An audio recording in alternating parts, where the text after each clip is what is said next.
بہت زیادہ بلانے والے ہیں، ان کے ہاں چلا جاتا ہوں۔ میں نے دیکھا تو ان کا بھائی جو ہے ایسے چل رہا تھا تو ہاتھ میں تسبیح تھی، بات تھوڑی کرتا تھا، تسبیح زیادہ پڑھتا تھا۔ اس کا دبئی میں بہت بڑا کاروبار، جسے کہنا چاہیے بہت بڑا کاروبار دبئی میں۔ کہنے لگا گاڑی میں جا رہا تھا، کچھ لوگ آئے، گاڑی کا دروازہ کھولا، بیٹھے، مجھے لے گئے۔ پھر میرے گھر والوں کو مہینوں پتہ نہ چلا، اور اس کے بعد بڑی اذیتوں کے بعد میں چھوٹا۔ اب وہاں بیٹھ کے پھر اللہ ہی تھا تنہائی میں، اور تو کوئی تھا ہی نہیں۔ کہا کہ وہ اللہ سے ذکر کرنے اور باتیں کرنے کی ایسی کوئی مجھے عادت سی پڑ گئی ہے، اب لوگ مجھے کہتے ہیں کہ آپ جیل کی اذیتوں کی وجہ سے خاموش ہو گئے ہیں۔ میں لوگوں کو لاکھ کہتا ہوں، نہیں، وہ مانتے نہیں۔ جیسے نا بندہ کوئی غم کی وجہ سے بعض اوقات نا چپ ہو جاتا ہے، وہ کیوں کہتے ہیں؟ اسے چپ لگ گئی ہے، خاموش ہو گیا ہے۔ کہا کہ میں لوگوں کو کہتا ہوں، نہیں، میں جیل کی وجہ سے خاموش نہیں ہوں۔ اس قید نے، اس جیل نے میرے اوپر جو آزمائش بھیجی ہے، اس قید نے اور جیل نے میرے اوپر جو آزمائش بھیجی ہے، اور میں پھر وہاں ذکر کا عادی بنا، دعاؤں کا عادی بنا، تسبیح کا عادی بنا، اعمال کا عادی بنا، اور وہ عادت سی پڑ گئی ہے، اور وہ عادت سی ایسی پڑی ہے کہ بس سارا دن اب اسی میں لگا رہتا ہوں، سارا دن اب اسی ذکر میں اور اسی یاد میں لگا رہتا ہوں۔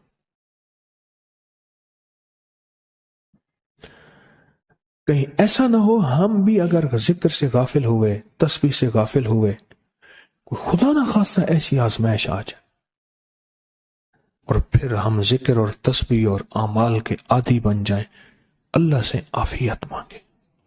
اور اگر ہماری زبانوں پہ تسبیح ذکر آ گیا ہے عافیت کے دنوں میں، تو سمجھ لیں یہ اس کی عطا ہے، یہ اس کی نعمت ہے، یہ اس کی کریمی ہے، یہ اس کا فضل ہے۔ اس نے بہت بڑی آزمائش سے پہلے ہمارے اوپر اتنا کرم کر دیا، اس کا بہت بڑا کرم ہے۔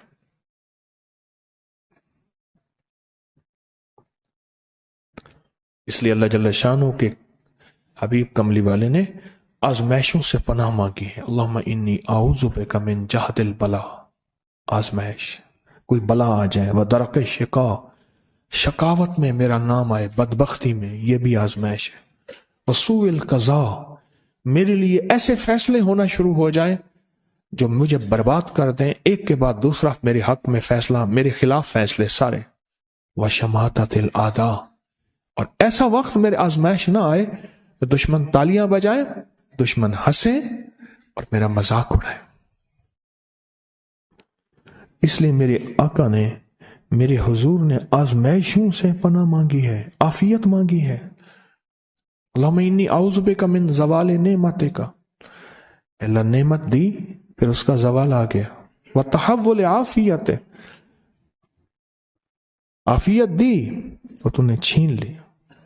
اللہم انی اعوذ بک من زوال نعمتک وتحول عافیتک وفجاءت نقمتک وجمیع سخطک، اے اللہ کو میرے اوپر ایسے حملے ہوں اور سختیاں میرے اوپر شروع ہوں، مولا میں اس سے پناہ مانگتا ہوں۔ میں مانگتا کیا ہوں؟ ربنا آتنا فی الدنیا حسنۃ، اس سے دنیا کا بہترین پیکج مانگتا ہوں، وفی الآخرۃ حسنۃ، تو اس سے آخرت کا بہترین پیکج، شاندار، لاجواب، بہترین۔ ہاں، آزمائشیں، مصیبتیں، تکلیفیں، حوادث، حادثات، ناکامیاں، بیماریاں، پریشانیاں، میں نہیں مانگتا مولا۔ اللہم انی اعوذ بک من الہم والحزن، ہم کہتے ہیں ٹینشن کو، انزائٹی کو، اسٹریس کو، ڈپریشن کو، اندر غم ہے باہر پتہ ہی نہیں، اس کو ہم کہتے ہیں، اور حزن کہتے ہیں جس پہ ہائے ہائے ہو۔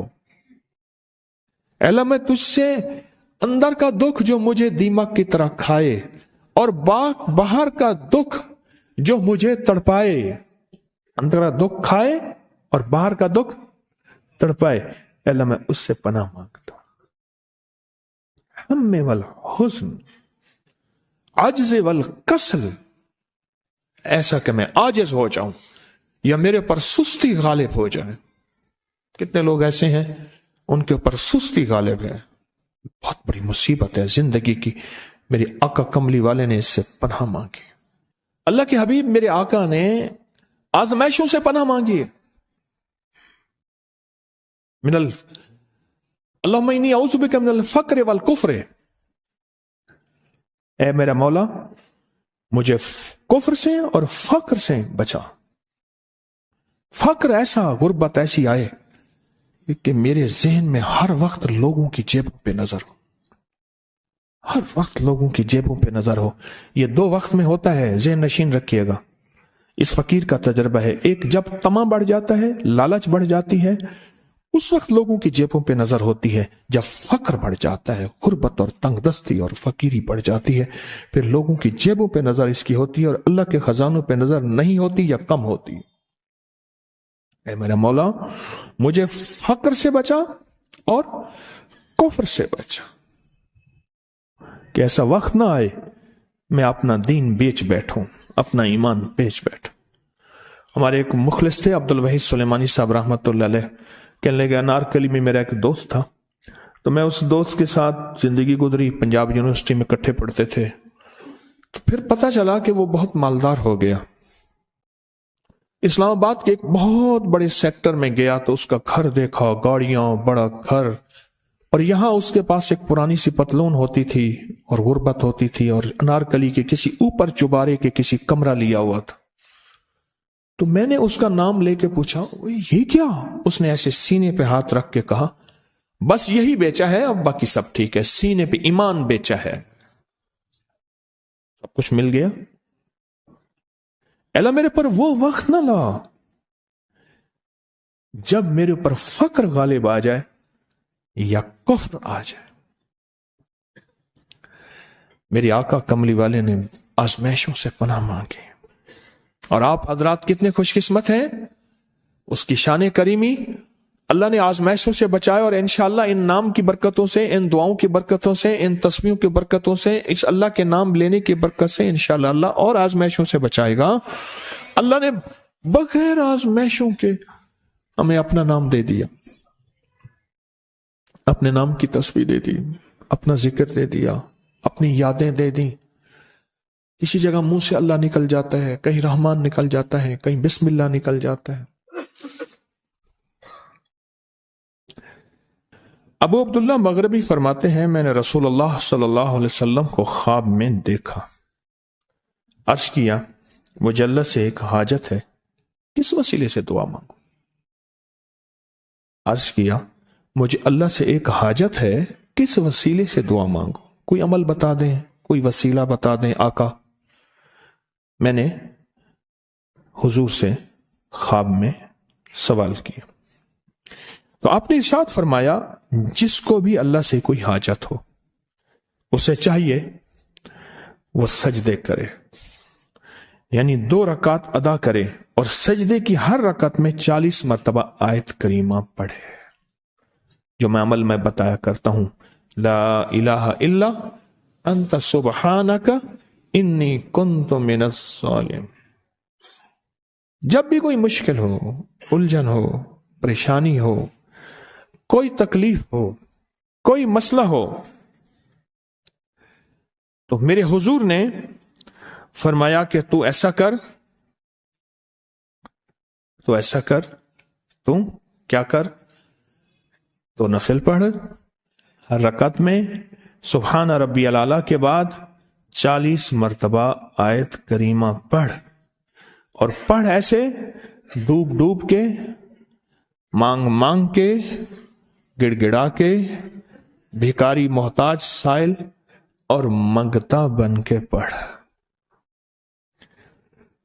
اور حدیث میں آیا کہ کوئی مصیبت زدہ اس کو نہیں پڑھتا جس کی مصیبت دور نہیں ہوتی۔ آیت کریمہ کو فرمایا کوئی مصیبت زدہ اگر پڑھ لے اس کی مصیبت دور ہوتی ہے۔ اور ایک اور حدیث میں ہے کہ کبھی ایسا نہیں ہوا کہ کسی مسلمان آدمی نے کسی چیز کے لیے اسے پڑھا ہو اور اس کی دعا قبول نہ ہوئی ہو، اور اس کو ترمذی اور نسائی نے روایت کیا ہے۔ میرے آقا فرماتے ہیں کہ میں جب شب معراج میں میرا ایک شخص پر گزر ہوا جو نور عرش میں چھپا ہوا تھا، عرش کے نور میں اتنا ڈوبا ہوا تھا، خود چھپا ہوا تھا عرش کے نور میں۔ میں نے پوچھا یہ کون ہے؟ یا کوئی فرشتہ ہے؟ فرمایا نہیں۔ میں نے کہا تو پھر یہ کون ہے؟ فرمایا ایک انسان ہے، جب دنیا میں تھا تو یاد خدا اسے اس کی زبان پر تر و تازہ رہتی تھی، اس کا دل مسجد میں لگا رہتا تھا، آج اللہ کے حضور یہ نور عرش کے نور میں اتنا ڈوبا ہے کہ خود چھپ گیا۔ دو چیزوں کی وجہ سے، ایک، اس کی زبان ہر وقت اللہ کی یاد سے تر و تازہ رہتی تھی۔ جو دم غافل سو دم کافر، میں نے مرشد سبق پڑھایا ہو۔ حضور کہتے ہیں میں مرشد کے پاس گیا، میں نے کہا حضرت کو نصیحت فرما دیں۔ فرمایا میری نصیحت یہی ہے، جس دم غافل ہوگا سمجھ لے وہ دم تیرا کافر ہے۔ اور کافر کے معنی اصل ہیں انکار کے، وہ تیرا دم اللہ کے ساتھ جڑا ہوا نہیں ہے۔ پر میں ذکر کرنے والوں کی مثال زندہ کی ہے اور ذکر نہ کرنے والوں کی مثال مردہ کی ہے۔ حضرت خالد بن ولید نے فرمایا ایک طرف ہزاروں تھے اور فرمایا مجھے چند دے دیں، تو پوچھا آپ کو چند کیوں دیں؟ کہا وہ سارے مردہ ہیں،